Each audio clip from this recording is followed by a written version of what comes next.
Si tu veux jouer au football à un haut niveau, tu dois être bon des deux pieds. C'est en quelque sorte la première chose que les recruteurs regardent, peu importe ton poste. Même si tu es gardien de but, tu dois être capable d'utiliser ton pied faible. La vérité, c'est que pour améliorer le pied faible, il n'y a pas de formule magique. Le problème est plus simple qu'on ne le pense. Tu as un pied faible parce que tu comptes uniquement et exclusivement sur un seul pied. Ce n'est donc pas un manque de compétences, mais plutôt une question d'augmenter la charge sur l'autre pied. Mais avant de continuer la vidéo, n'oublie pas de rejoindre notre communauté Discord, le lien est en description, et n'oublie pas de mettre un j'aime et de t'abonner. Le premier exercice consiste à jongler avec le pied faible en courant. Ça peut paraître fou, mais c'est l'exercice le plus complet.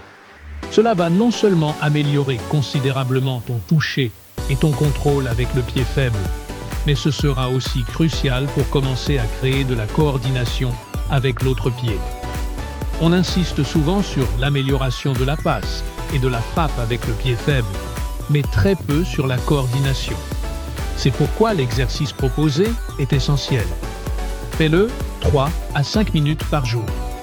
Pour le deuxième exercice, il est important de commencer par créer un équilibre sur le pied fort afin de garder le ballon sur le pied faible. Le meilleur exercice consiste à traîner le ballon et à le faire pivoter avec le pied faible sans jamais toucher le sol. Fais des mouvements avant-arrière, latéraux et en Zidane. Pour chaque variation, 2 minutes. Cet exercice est vraiment essentiel pour débloquer la magie du pied faible. Car ce qui nous manque vraiment dans le pied faible, ce n'est pas la force ou la précision. C'est plutôt un manque d'équilibre et de coordination. Pour le troisième exercice, je recommande fortement de jongler pieds nus contre un mur.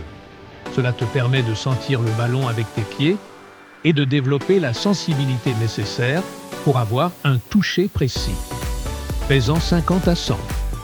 Comme dernier exercice, on doit se concentrer sur la familiarité de notre pied faible. En fait, le meilleur exercice de tous, c'est la finition au second poteau. On place plusieurs cônes vers la zone où l'on veut tirer. Après avoir dribblé avec le pied faible, on se positionne pour frapper le ballon. On s'assure que le pied accompagne bien la trajectoire du ballon et que le corps tourne lors du contact. Au début, il sera difficile de bien coordonner le tir. Mais essaie d'analyser comment ton corps bouge avec le pied fort et reproduis-le avec le pied faible. Comme point fondamental final, ces exercices seront complètement inutiles si tu n'essaies pas d'utiliser ton pied faible en match. Pour maîtriser rapidement l'autre pied, il est essentiel que tu sollicites ton pied faible autant que ton pied fort. Faire les exercices, c'est comme étudier la théorie. Les appliquer en match, c'est la pratique. N'oubliez pas de rejoindre notre communauté gratuite sur Discord. Lien en description. Dis-moi quel est ton pied faible et ton poste pour que je puisse créer une vidéo spécifique. Merci et abonne-toi.